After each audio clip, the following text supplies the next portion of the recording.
자, 이번 시간은 부동산 개발 그리고 관리론 관련한 쟁점들 확인하겠습니다. 그래서 자, 개발론부터 먼저 이제 논의를 해야 될 텐데 주체에 따른 분류, 그 다음에 기타 몇 가지 주제에 따른 분류에서 거의 다 문제 구성이 이루어지고 있고요. 자, 먼저 부동산 개발의 분류라는 주제를 보게 되면은 공공개발 시험에 안 나오죠. 그다음 민간개발이라고 하는 것과 공공과 민간의 공동개발 이렇게 크게 세 가지로 구분을 합니다. 그래서 국가나 지자체, 토지공사 이런 애들이 주체가 돼서 하는 개발을 공공개발, 1섹터 개발이라고 부르고요. 2섹터 개발이라고 해서 민간업자들에 의한 개발을 가리켜서 2섹터 개발이라고 부릅니다. 그 다음에 이제 세 번째 공공과 민간의 공동개발이라고 해서 총 세 가지로 크게 대비를 볼 수 있다. 해서 먼저 첫 번째 출제 포인트 민간개발이라고 해서 이 토지 소유자가 부동산을 소유하고 있는 토지 소유자가 직접 모든 개발을 담당하는 것을 자체 개발 사업 이라는 용어를 쓰게 됩니다. 그래서 자, 뭐 그다지 큰 문제 안 되겠고요. 그래서 자체 개발 사업에서 토지 소유자가 직접 모든 것을 이익도 없고 위험도 부담하게 되는 개발을 가리켜서 자체 개발 사업. 그 다음에 이제 지주 공동 사업이라고 하는 개념이 나오게 되는데 이 토지 소유자하고요 개발업자가 결합을 해서 하는 개발을 가리켜서 지주 공동 사업이라고 정의를 하게 됩니다. 그래서 자, 이 토지 소유자는 토지를 제공을 할 테고 개발업자는 개발의 노하우 등을 제공한다. 이런 식으로 돼 있어요. 그래서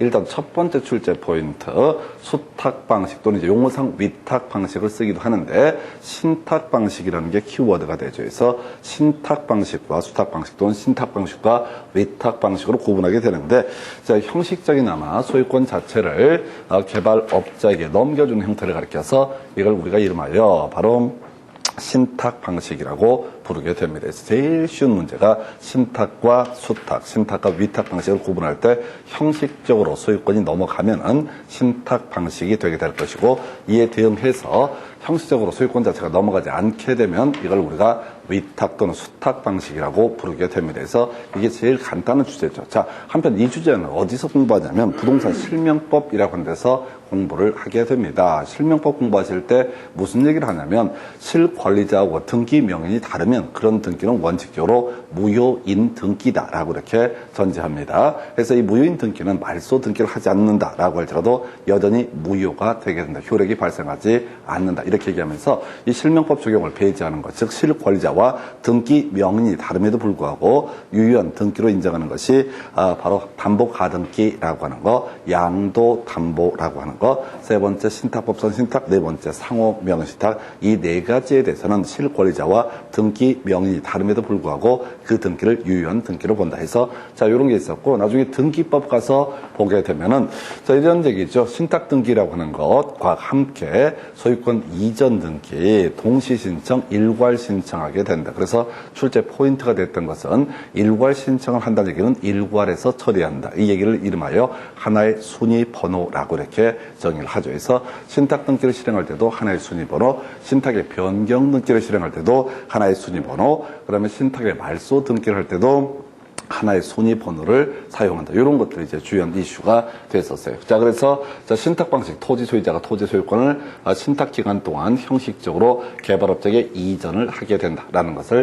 신탁 방식. 그 유형이라는 게 관리 신탁, 처분 신탁, 분양 신탁 관리, 담보 신탁까지 총 4가지가 이슈가 되게 됩니다. 근데 작년에 두 문제나 구성이 됐어요. 근데 어찌됐든 간에 그 중에 한 문제는 뭐였냐면 소유권이 이전되느냐, 되지 않느냐를 가지고 출제 포인트를 삼는 거예요. 지금 관리 신탁도 좋고 처분 신탁도 좋고 담보 신탁도 좋고 다 좋은데 일단은 가장 기초가 되는 개념 신탁이라고 하는 것은 뭘 얘기한다? 형식적으로 소유권 자체가 수탁자에게 넘어가는 형식을 가리켜서 신탁. 그래서 신탁이라는 개념은 이런 식이죠. 갑소유 X 부동산이라고 하는 것을 을이라는 수탁자에게 맡겨두게 됩니다. 자, 그래서 형식적으로 을 명의로 소유권 이전 등기가 이루어지게 될 것이고 자, 이때 이제 갑이라는 사람을 위탁자라는 용어를 쓰게 될 것이고 자, 이 수탁자 을이라고 하는 사람은 이 개발 이익 등을 가리켜서 자, 지금 위탁자한테 넘겨줄 수도 있고 위탁자가 지정한 제3자인 병한테도 넘겨줄 수가 있다라고 하는 거. 이걸 우리가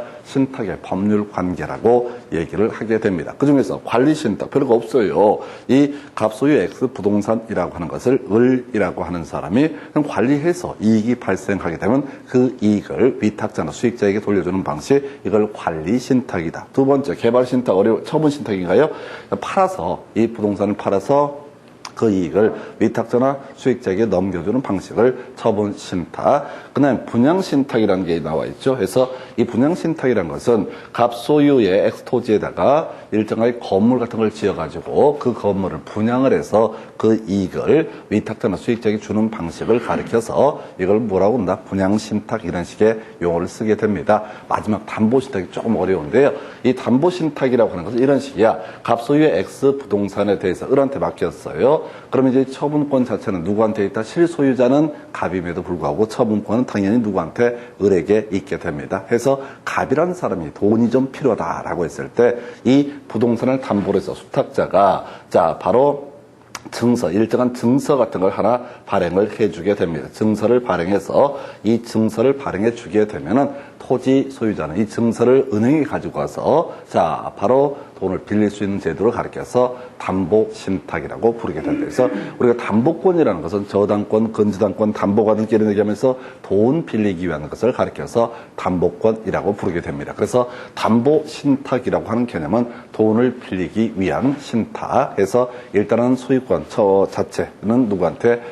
수탁자에게 넘겨주고 돈을 빌리기 위해서 일정한 증서를 발행을 해서 이 증서 들고 가서 자 갑이란 위탁자가 돈을 빌릴 수 있게 하는 제도, 이걸 우리가 담보신탁. 그래서 보통 아파트 같은 경우는 그게 문제가 돼요. 아파트를 짓는다라고 했을 때 자 지금 수탁자한테 등기를 넘겨주게 됩니다. 해서 주택법이라든가 이런 데서는 아파트 건설 기간 중에는 이 문제의 토지에 대해서 저당권 등을 설정을 못하게 막아버립니다. 관련 법에 따라서. 그러다 보니까 이 원래 토지 소유자였던 사람이 돈이 없단 말이야. 돈이 급한데 자 거기다 돈을 빌려고 저당권 설정하고 싶은데 방법이 없어. 그럼 이제 수탁자한테 얘기를 해서 일정한 증서를 하나 받아요. 그래서 이 증서를 담보로 해서 돈을 빌리는 것을 가리켜서 담보신탁과 관련한 개념. 그래서 어느 쪽이 됐든 간에 공통적으로 신탁이란 용어가 나오게 되면 일단은 수탁자에게 등기 명의가 넘어가게 된다라고 하는 게 기본 출발점이 되셔야 돼요. 그래서 이게 뭐 이상한 얘기 나와도 무조건 외운 범주 내에서만 문제를 풀어가셔야 돼. 그리고 좀 새롭게 어렵게 나왔던 것이 담보신탁이라는 개념이 하나의 이슈가 됐던 적이 있습니다. 그래서 요거 가지고 지금 이제 제일 처음에 나왔던 게 자체 개발 사업과 지주 공동 사업이란 용어를 바꿔주는 거, 요걸 비교하는 게 하나의 포인트가 됐던 것이고요. 두 번째 이슈가 됐던 것은 바로 수탁 방식, 지주 공동 사업에 있어서 수탁 방식과 신탁을 비교하는 방식, 그리고 최근 30회 문제 등에서는 바로 소유권 이전 등기 이 얘기와 함께 신탁의 종류를 가지고 구성을 했습니다. 그래서 하여튼 이게 이제 한 문제가 구성이 됐고요. 그러면 31회 때 거의 100% 출제가 될 것은 공공과 민간의 공동 개발이라고 하는 거, 이게 출제 이슈가 되게 됩니다. 그래서 뒤에서 문제 보시면 다 정해져 있어요. 그래서 공공과 민간의 공동 개발이라는 주제를 살펴보게 될 텐데, 자 이게 영어로 돼 있어요. 그래서 중학교 때 영어 배웠던 걸 이제 써먹으셔야 돼. 여기 보면 B라고 하는 게 있고 T라는 게 있고 L이 있고 B가 있고 T가 있고 O가 있고 그 다음에 OO 이렇게 돼 있어요. 그런데 이걸 따로 이 영어를 외울 필요는 없고요. 거기 이제 시험 문제를 구성할 때 항상 B 하면 build라고 해서 자 준공한다 이런 얘기를 가지고 준공한다는 뜻을 가지고 있죠.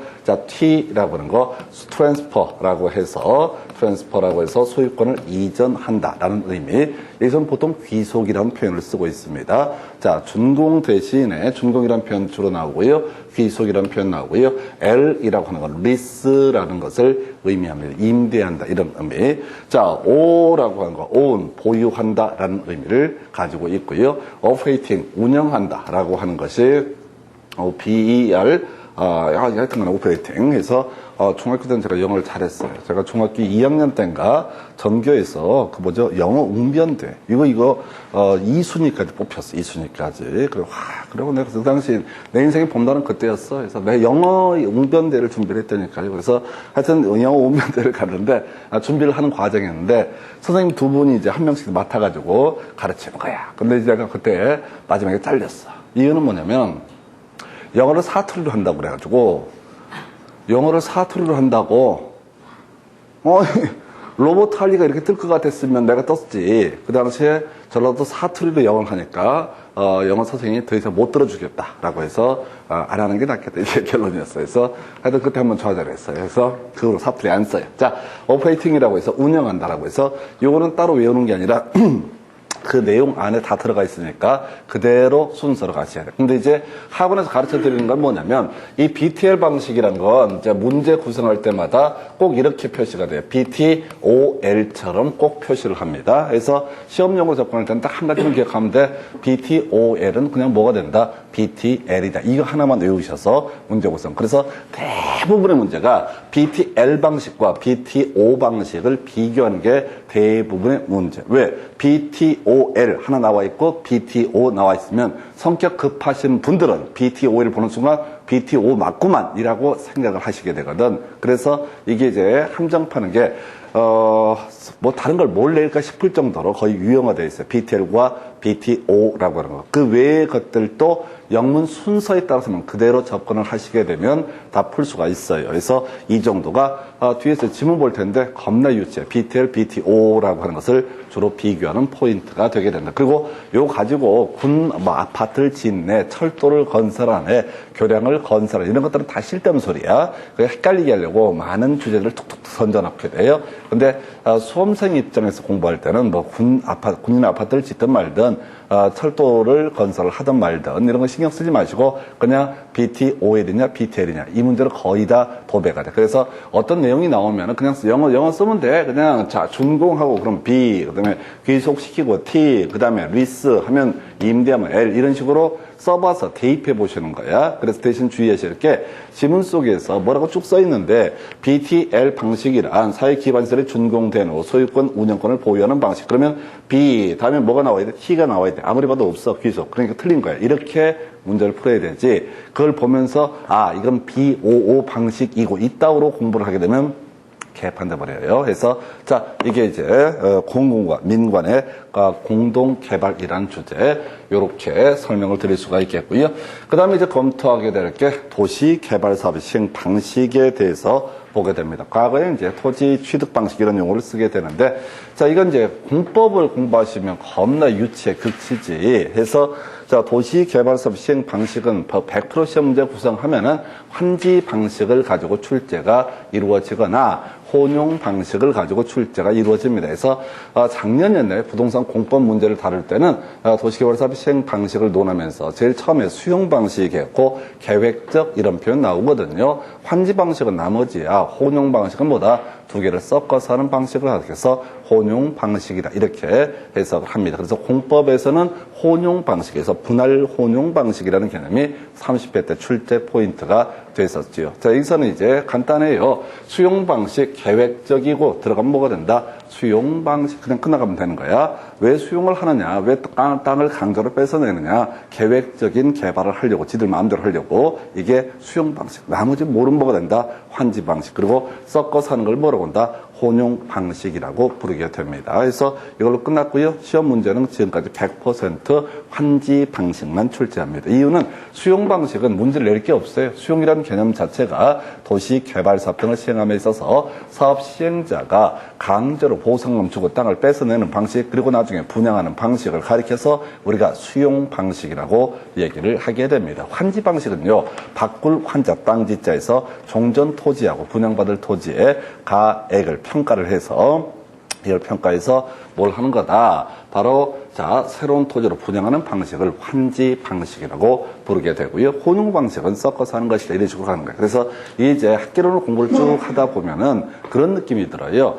공법이라든가 뭐 공인중개사법이라든가 다른 법에서 다뤘던 겁나 복잡스러운 내용을 아주 심플하게 몇 개만 톡톡톡 물어봐. 그래서 이 학계론이라는 과목은 특징 자체가 얇게 골고루 특히 이제 나중에 계산 문제 이런 것들 절대 놓치면 안 돼. 학계론이 어려운 이유는 다른 거 아니고 자 지문이 번역문이다 보니까 이게 뭐라고 시부리는지 감 자체가 안 돼. 그래서 학계론 내용 중에 상당수 지문을 보게 되면 이게 도대체 무슨 말을 하는 걸까라고 생각하는 이유가 뭐냐면 이 번역문이다 보니까 번역을 제대로 못하고 있어요. 특히 이제 지금에 와서는 번역 관련해서 많은 이제 얘기들이 있죠. 근데 이게 법학도 그렇고 하여튼 이제 어느 쪽이 됐든 간에 옛날에는 그런 인식 자체가 없었기 때문에 국어를 더럽게 못하는 사람들이 법대를 가. 국어를 더럽게 못하는 것들이 경제학과를 가. 국어를 잘하는 애들은 국문학과를 가. 그러면 사실은 국문학과 애들이 번역을 해야 돼요. 그래야지 의미 전달이 잘 되는데 국어 못하는 애들이 번역을 하다 보니까 문맥이 이상하게 구성이 됩니다. 그래서 그런 문제, 그 번역문 자체를 해결할 방법은 없어요. 그냥 몇 번 훈련하는 수밖에 없는 것이고 그래서 100% 안 됩니다. 대신 계산 문제나 이런 것들, 딱 떨어지는 것들, 지금 우리가 공부하는 것처럼 법에서 다루는 내용들은 절대로 실수를 해서는 안 되는 부분이 되겠습니다. 그래서 내용 너무 간단한 주제, 세 번째 주제가요.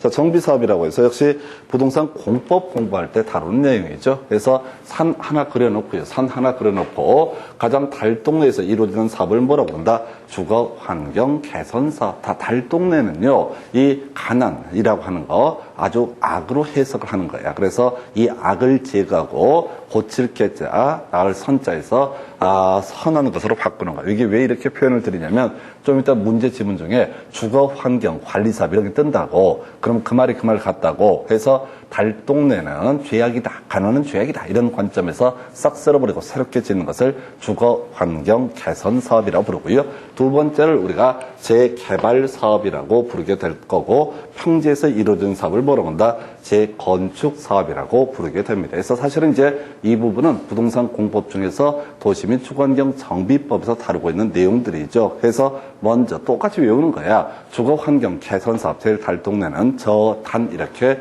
외우시게 됩니다. 왜 달동네 왜 사람들이 거기 살고 있는가? 천국이 가까워서 아니고요. 형편 어려워서 저소득이라고 하는 거. 두 번째 이슈가 되게 되는 게, 자, 그 다음에 단독주택이라는 키워드가 나오게 됩니다. 해서 달동네 개발하기 전까지는 어떻다? 아파트는 공동주택이 아니라 바로 단독주택이 주로 입지를 하게 되더라. 이렇게 해석을 해야 되겠고요. 그래서 저단이라고 하는 거.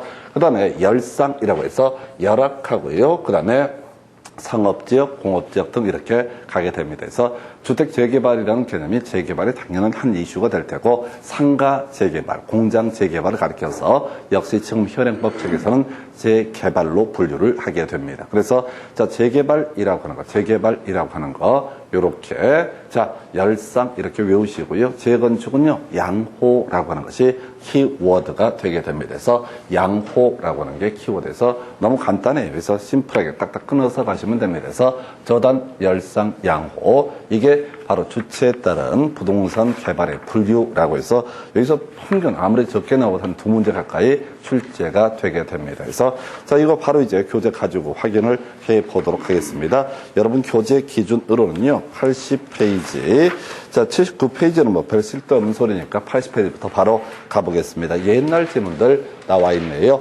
자, 자체 개발 사업 뭡니까? 혼자서 다 하는 개발을 가리켜서 자체 개발 사업. 그래서 자체 개발 사업에서는 사업 시행자의 주도적인 사업 추진이 가능하나 사업의 위험성이 높을 수 있어서 위기 관리 능력이 요구된다 해서 토지 소유자 혼자 사는 거, 이걸 자체 개발 사업. 그래서 이익도 손해자, 어떤 위험도 모두 토지 소유자에게 귀속되는 것을 가리켜서 자체 개발 사업. 2번 지문이요. 자체 개발 사업은 불확실하거나 위험도가 큰 부동산 개발 사업에 대한 위험을 토지 소유자와 개발업자 간에 분산시킬 수 있는 장점이 있다 해서 틀리게 이제 구성이 됐죠. 이건 굳이 해석하면 지주 공동 사업에 해당이 되는 그런 개념이 되겠습니다. 그래서 지주 공동 사업이다라고 하는 거 요렇게 봐야겠고요. 그 다음에 이제 두 번째 박스부터 볼까요? 지주 공동 사업은 토지 소유자와 개발업자가 부동산 개발을 공동으로 시행하는 방식으로서 일반적으로 토지 소유자는 토지를 제공하고 개발업자는 개발의 노하우를 제공하면서 서로 이익을 추구한다. 뭐 큰 의미는 없죠. 지주 공동사업 둘이 한다 이런 얘기야. 그 다음에 2번 사업 위탁 방식은 이라고 되어 있어요. 위탁 방식 또는 수탁 방식과 신탁 방식을 비교하는 게 포인트. 소유권이 이전되면 뭐가 되고 신탁 방식이고 소유권이 이전되지 않으면 위탁 방식 또는 수탁 방식이라는 용어를 씁니다. 미리 선입관을 가지고 있어야 돼. 그냥 이거 읽으시면 절대 안 돼요. 제가 하여튼 간에 자 가보십시다. 사업 위탁 방식은 토지 소유자가 개발업자에게 사업 시행을 의뢰했고 개발업자는 사업 시행에 대한 수수료를 취하는 방식에서 특별히 문제 안 되겠고요. 3번 토지 신탁형은 신탁이란 말 들어가 있죠. 토지 소유자로부터 형식적인 소유권을 이전받은 신탁회사가 토지를 개발, 관리 처분해서 그 수익을 수익자에게 돌려주는 방식에서 핵심 이슈는 소유권 이전이라는 것이 들어가면 다 신탁 방식이 되게 된다. 4번 질문요. 토지 개발 신탁 방식은 포인트 뭐라고요? 신탁이라는 것이 키워드가 되게 됩니다. 자, 신탁회사가 토지 소유권을 이전받아서 토지를 개발한 후 분양, 임대해서 그 수익을 신탁자에게 돌려주는 것을 말한다. 키워드는 뭐라고요? 바로 소유권 이전 오른편 5번 토지 신탁 방식과 사업 수탁 방식은 형식의 차이가 있지만 소유권을 이전하고 사업 주체가 토지 소유자가 된다는 점에서 동일하다라고 해서 요걸 가지고 틀리게 구성이 됐어요. 그래서 요렇게 정의를 하고요. 그래서 자 신탁 방식만 형식적으로 소유권이 이전이 되게 된다라고 하는 거 이렇게 개념을 잡고요. 오른쪽 페이지 81페이지 가서 살펴보도록 하겠습니다. 자 1번 그 6번 질문이요. 토지 소유자가 제공한 토지에 개발업자가 공사비를 부담해서 힘들다 끄트머리 등가 교환 방식이다라고 돼 있죠.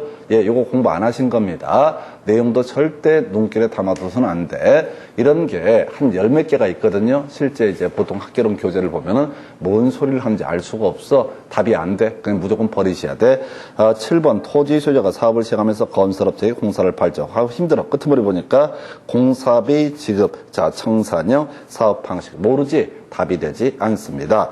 8번 지문도 귀찮으니까 컨소시엄 구성 방식 나와 있죠? 답 안 돼요. 그거 9번 지문도 컨소시엄 구성 방식 나와 있죠? 그럼 8년 동안 이런 이상한 방식들이 나온다고, 그럼 이걸 외운다고 해서 이게 시험에 또 나오는 게 아니라 또 다른 방식, 아까 열 몇 개가 있다고 그랬어요. 그걸 아무거나 막 끌고 들어오는 방식입니다. 그저 우리는 뭐만 생각하면 된다. 신탁과 수탁, 거의 대부분의 문제는 신탁 얘기로 도배가 되게 됩니다. 그래서 6번, 7번, 8번, 9번 같은 건요, 이렇게 다 무시해야 되고, 6, 7, 8을 읽는 방식은요, 길잖아요. 이제 학교는 이게 짜증나는데, 주어 수로가 바뀌어 있어. 서수로가 제일 끝에, 주어가 제일 마지막에 있는 경우 있거든요.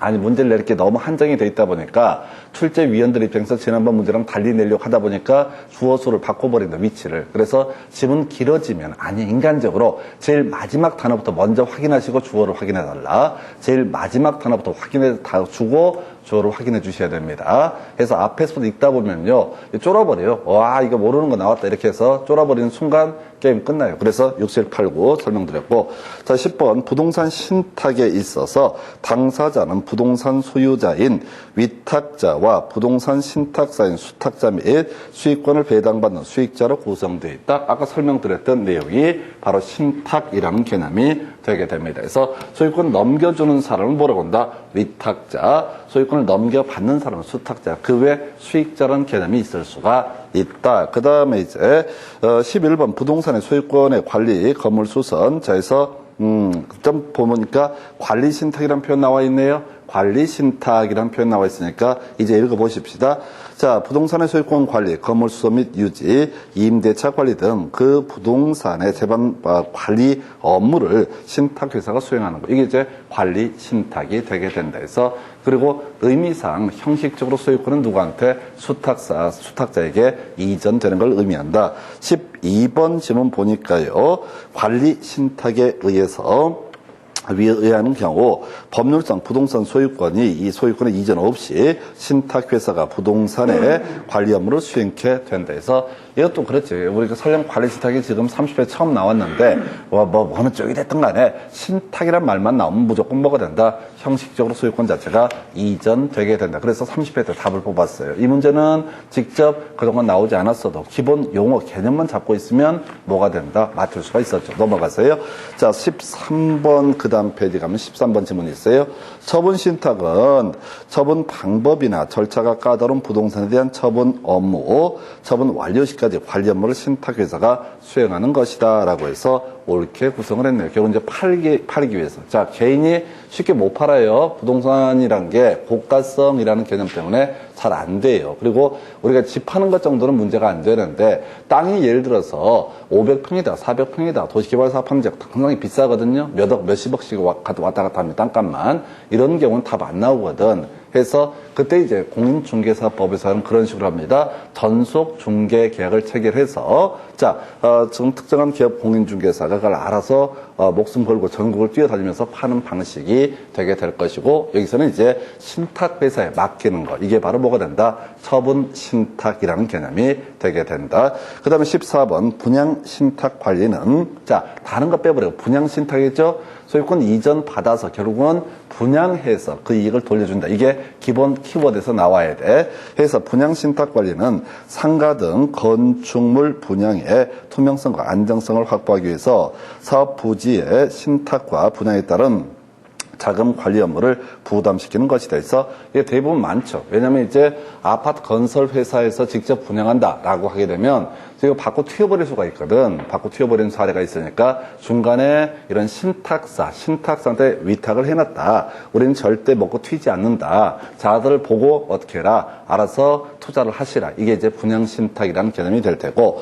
자, 15번 부동산 소유자가 소유권을 신탁해서 이전하고 신탁회사로부터 수익증권을 교부받아서 수익증권을 담보로 금융기관에서 대출을 받는 상품을 담보신탁에서 돈 받는 게 돈 빌리는 게 뭐라고요? 돈 빌리는 것과 관련된 물건이라는 게 담보 물건이라는 개념이 됐었죠. 해서 저당권 유치, 저당권 같은 게 가장 대표적인 담보 물건이고, 그래서 이 뒤에 토지 신탁이라는 건 따로 없어요. 그래서 담보 신탁이라는 개념. 해서 요게 어려워서 30회 때 신탁에서 두 문제가 구성이 되는데, 앞에서 관리 신탁에서 키워드는 소유권 이전, 이게 핵심이죠. 그건 좀 쉽게 구성했었고, 담보 신탁이라는 것은 바로 등기 명의인 수탁자가 일정한 수익증권을 발행을 하면 그 수익증권을 담보로 해서 은행 가서 위탁자가 돈을 빌리고 융통을 할 수 있는 것을 뭐라고 한다? 바로 담보 신탁이라고 부르게 된다. 이렇게 정의를 합니다. 자, 그렇게 보셨고, 그 다음에 이제 두 번째 박스 가서 볼까요? 지자체와 민간 기업이 합동으로 개발하는 방식은 민간 합동 개발 사업에 해당한다. 특별한 의미 없는 지문이고요. 그 다음에 BTO 나와 있죠? 다시 이제 영문에 써 있잖아. Build, Transfer, Operating이라고 써 있다고요. 그럼 이제 찾아야 돼. Build, 준공, Transfer, 귀속, 그 다음에 뭐 있어? Operating 하게 되면은 운영한다. 이런 말이 들어가야 돼. 근데 BTO든 BTL이든 항상 이슈가 되는 게 두 개가 착각을 유도한다고. 그래서 지문 보니까 민간이 개발한 시설의 소유권을 준공, B 나와 있죠? 준공과 동시에 공공에 귀속시키고 T 나와 있습니다. 그리고 나서 민간은 시설관리 운영권을 가지면 오케이, O 나와 있죠? 흥분하면 안 돼. 뒤에 보니까 임차 나와 있죠? L이란 말이에요. BTOL 이렇게 되어 있다고. 그래서 아까 미리 말씀드렸잖아. BTOL은 무조건 뭐가 된다? BTL이다 라고 하는. 그래서 이 지문이 틀렸고 답이 되는 거야. 지금 문제를 분석을 쭉 하다 보면 유체극체야. 모든 문제가 BTL과 BTO 방식을 비교하는 출제가 이루어져. 그럼 문제가 너무 쉬운 게 아니냐? 아니야. 오늘 또 수많은 수험생들은 이걸 막 쳐 외우려고 뒤지게 뭐는 어쩌고 중얼. 그러니까 상태가 심각해지는 거예요. 최소한 모르겠어. 어떤 문제가 나올지는. 근데 우리가 이제 준비할 수 있는 것만 준비하시는 거야. 물론 마음 같아서는 새벽 3시, 4시까지 계속 밤새워서 공부를 하고 싶겠지. 말만 그렇다는 거지. 실제는 하고 싶은 마음이 절대 없어. 이런 연병할 멋증을 주든 말든 간에 하루에 10시간씩 공부하십시오라고 하게 되면 안 해. 어차피 하긴 해야 될 텐데라고 마음만 먹어. 그것도 며칠 안 가. 해서 한 이제 2달. 근데 지금 포기할 때가 됐는데 지금 지겨운데 솔직히 얘기해봐요. 친구 없죠. 그래서 이 정도면은 있던 친구도 다 정리가 됩니다. 재수 없다고 그래가지고. 그래서 저는 이제 그거 봐요. 이미 다 정리가 됐고 올해 어떻게 증을 따셔야 되고 혹시 내년에 무슨 다른 공부를 시작한다 그러면 이제 수신 거절이 돼 있어. 나중에 혹시 궁금해서 전화하게 되면 짜증나니까 해서 수신 거부. 그래서 저는 먼저 수신 거부를 해버려요. 짜증나게. 그쪽에서 수신 거부를 할까봐 선수를 쳐. 그리고 절대 전화를 하지 않아. 왜? 괜히 마음 상하니까. 해서 다시 이 문제는 아주 유용화되어 있다. BTOL하고 BTO 방식. 해서 여러분 그 교재 이제 82페이지 관련 기출 문제 보도록 하겠습니다. 아우 민망해 죽겠어. 다음과 같은 사회 기반 시설의 민간 투자 방식을 보기에서 올바르게 고른 것은 해서 더럽게 길게 되어 있는데 교재 82페이지 그냥 단순해 해서 보겠습니다. 사회 기반설의 준공 B 나와 있죠? 써야 된다고 B 나와 있고 그 다음에 동시에 소유권이 국가지자체 귀속 T 나와 있죠? 그 다음에 운영권 O 나와 있죠? 그 다음에 끄트머리에 뭐가 나와 있어? 뭐 있어? 임차 나와 있죠? L. BTOL이네? 그럼 이게 뭐가 된다? BTL 방식이 되게 된다. 해서 가는 나라는 항목과 기억은 나라는 항목과 연계가 됩니다. 다음 몇 번? 4번. 바로 치고 들어가는 거죠? 기억 나는 하나밖에 없다고? 아니 성격 급하게 나머지 읽어보려고 신경 쓸 필요도 없다고? 기억 나는 하나밖에 없다고요. 이게 뭐냐면 실제 부동산 학교로 이제 우리 공인중개사 시험의 기출문제의 특징들이 뭐냐면 박스형 문제가 나왔을 때 거의 대부분 한 개나 두 개만 알아도 다 맞출 수 있게 세팅을 해준다고. 근데 사람들이 이제 시험에 대한 프레셔를 받기 때문에 꼼꼼히 다 읽어봐. 뒤지는 거야. 그래서 보통 이런 경우에는 제일 환장하는 게 기억에서 대충 보니까 BTO 해서 기억은 어디에 속한다. 예를 들어서 자, 마 속한다라고 해놓고 니은을 보기 시작합니다. 니은을 보시게 되면 사회 기반설의 준공 B 나와 있죠. 소유권이 국가지자체 귀속 T 나와 있죠. 그리고 운영 해서 O 해서 환장하는 거야. BTO, BTO 둘 다 BTO인데 오른쪽에 그래서 많이 있게 되면 당한다 해서 하여튼 BTOL은 뭐로 본다? BTL로 해석을 하게 된다. 이렇게 미리 공식 외우고 들어가면 쉬워요. 자, 그 다음에 2번 문제 볼까요? 다음에 설명하는 민간 투자 방식은 이렇게 되어 있어요. 시설의 준공 B 나와 있죠. 소유권이 정부 등의 귀속 T 나와 있죠. 그 다음에 운영권 나와 있죠. L 빠져 있죠. 그럼 이거 뭐가 된다? BTO 방식이 되게 된다라고 해서 답은 2번 바로 치고 들어가는 거예요. 그죠? 그 다음에 이제 3번 문제 볼까요? 부동산 개발 등에 관한 설명 옳은 것을 고르시오. 오래전 문제입니다. 해서 공공개발 1섹터 개발이라고 부르는 거죠. 아까 국가지자체 등에 의한 개발을 1섹터 개발. 이건 답이 안 돼. 이 문제는 보나마나 옳은 것을 고르시오니까 나머지 지문을 틀리게 구성을 하는 겁니다. 1번 같은 거 신경을 써서는 안 돼. 2번 지문이요. BTL이라고 돼 있죠. 준공 나와 있습니다. 그 다음에 소유권을 보유하면서 O 나와 있죠. 보유한다가 own 해서 O라고 그랬다고요. 그 다음에 수익을 가져오는 일정 기간 경과 후에 사회 국가지자체 귀속에서 BOT 방식이 되는 거야. 그러면 이걸 가지고 이 문제를 풀어갈 때는 L자 없잖아. 2번에 임차 이런 말 없잖아요.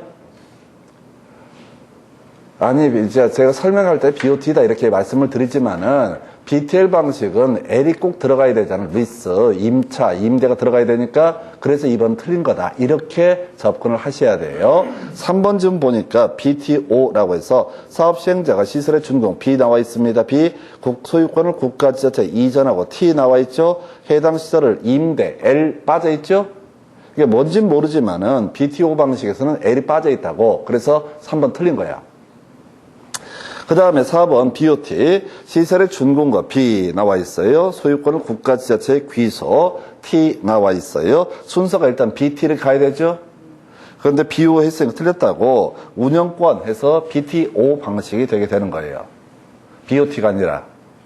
그 다음에 BO 이게 제일 오래전 문제인데 자 시설의 준공과 함께 사업 시행자가 소유권과 운영권을 갖는 방식 Build, Own, Operating 이렇게 해서 답은 5번으로 뽑았던 특이했던 문제. 그러니까 지금 23회 때, 그 다음에 26회 때, 28회 때, 그리고 27회 때 해서 23회, 26회, 27회, 28회에서 토탈 지금 8년 동안 4문제를 뽑아냈다고. 그러면 지금 29, 30이 쉬었다고. 그럼 특별한 사정 없으면 31회 때는 이걸 내주는 것이 인간된 도리가 아닌가 싶습니다. 아니, 지금 제가 마음대로 생각하는 게 아니라, 아니, 같이 분석하잖아요. 나 나온다 이런 얘기 안 했어요? 내가 출제원 같으면 이걸 내겠다. 그동안 좀 텀이 있으니까. 왜냐면 앞에 쪽에 지주 공동사업 관련해서 작년에 신탁 얘기를 두 문제 내버렸거든. 그러니까 당연히 뭐 이 문제 두 문제 내들 어차피 몰라요. 수험생들은 항상 이게 양이 많아서 이게 내용 하나도 안 어려워. 근데 실제로 양이 많아가지고 이게 버벅이는 부분이 있게 됩니다. 그래서 그렇게 설명을 드렸고요. 자, 그 다음에 이제 도시개발사업 관련해서 여러분 교재 84페이지 작년에 이제 나왔던 문제 지문이었어요. 그래서 도시개발법령상 도시개발구역 안에서 점점점을 도시개발사업이란다. 이런 것들은 답이 안 돼. 도시개발사업, 주거, 상업, 산업, 유통, 뭐 등등등 해서 옳은 표현. 이건 도시개발법에 있는 법조문을 그대로 카피를 한 겁니다. 그리고 이런 시기들은 뭐야? 원래 법조문 이런 식이야. 도시개발사업이란 도시개발구역 안에서 어쩌고 저쩌고 이렇게 돼 있는 법조문을 앞뒤를 바꿔버린다고 얘들이 번역하는 게 생활이 되다 보니까요. 한국말 멀쩡한 법조문까지도 순서를 바꿔서 낸다고. 그래서 제가 부탁을 드리는 게 뒤부터 보라, 뒤부터 보시라, 뒤부터 보시라, 뒤부터 보게 되면 이게 눈치를 좀 챈다 이렇게 말씀을 드립니다. 그래서 한 번만 읽어볼게요. 도시개발사업이라는 것은 도시개발구역 안에서 주거, 상업, 산업, 유통 등의 기능을 가지는 단지 시가지 조성사업을 가리켜서 도시개발사업이라고 정의합니다. 2번 지문에 도시개발법령상 도시개발사업의 시행 방식에는 환지 수용, 그 다음에 혼용 방식이 있다라고 해서 큰 의미였고요. 그 밑에 관련 기출문제 보니까 26회 때 나왔었네요. 토지 취득 방식에 따라서 개발 방식을 분류할 때, 자, 다음에 설명하는 개발 방식은 해서 택지가 개발되기 전에 토지의 위치 등등등을 가지고, 자, 택지가 개발된 후 개발된 토지를 토지 소유자에게 재분배하는 방식에서 이건 그냥 바로 다이렉트로 환지 방식 치고 들어가셔야 돼. 해서 전통적으로 내릴 게 없어요. 환지 방식 하나밖에 내릴 게 없습니다. 내용 자체가 너무 심플해요. 그럼 이제 이게 26회 때 구성이 됐잖아요. 그럼 이제 어떻게 문제 구성하느냐? 지금 이 박스로 냈잖아요. 그럼 앞으로 뭘 하겠어요? 자, 도시개발법령상 택지가 개발되기 전에 쭉 써놓고 이러한 방식은 어떤 방식인가 이렇게 심플하게 뽑는 거죠. 그럼 역시 환지 방식이라고 하는 거 이렇게 될 거예요. 그래서 거기 보면 단순 개발 방식이니 매수 방식이니 다 개소리들입니다. 지금 와서는 별 의미가 없고, 자, 수용 방식, 환지 방식, 혼용 방식. 그 다음에 이제 이 문제가 나왔으면 혼용 방식 정도를 하나 구성을 할 수가 있겠죠. 그래서 30회 때 도시개발법 공법에서 나왔던 거 수용 방식과 환지 방식을 섞어서 하는 것을 뭐라고 합니다? 혼용 방식이라 이래 봅니다. 그럼 정비사업 분류해서 다시 외우십시다. 저단, 열상, 양호. 그 전에 먼저 세팅이 되어야 되는 게 주거 환경 개선, 재개발, 재건축. 이게 먼저 세팅이 돼 주셔야 돼. 주거 환경 개선, 재개발, 재건축이라고 하는 거. 주거 환경 개선, 재개발, 재건축. 이게 미리 세팅이 돼 주셔야 됩니다. 해서 자 보니까 바로 문제 가서 볼까요? 85페이지 단독 더 이상 볼 것도 없어. 저 단에 해당이 되죠. 그래서 주거 환경 개선 사업에서 답은요 4번으로. 근데 이런 문제를 할 때도 이 1번 같은 거 주거 환경 관리 사업이라든가 또는 5번 가로주택 정비사업 이런 것들에 쏘으면 안 돼. 자, 이런 사업이 뭐냐라고 했을 때 다 없어요. 옛날에 법에 있던 사업들인데 지금은 다 폐지가 된 그런 내용들입니다. 그래서 신경 쓰지 마시고 그냥 답이나 똑바로 외우자. 그저 현행 법에서는 주거 환경 개선, 재개발, 재건축 3개만 있습니다. 2번 문제요. 30회 때 구성이 됐었나요? 정비 기반시설 열악 나와 있죠? 열상 하면 뭐가 된다? 재개발 사업 이래서 답은 1번으로 구성을 하게 됩니다. 그래서 이렇게 단순해요. 단순하게 구성을 해 주셔야 된다. 그래서 단순하면 자, 단순하게 푸셔야 돼. 근데 이런 문제는 절대로 틀려서는 안 되는 그런 문제죠. 그래서 자, 이런 것들 그러니까 어려운 문제가 분명히 있어요. 가다 보면 되게 어려운 문제가 있는데 어려운 문제 맞추려고 하지 마시고 전통적으로 나왔던 부분들 캐치하는 게 필요합니다. 그래서 이 정도가 개발 사업의 분류 보셨고 잠시 끊었다가 개발의 절차 등 설명드립니다.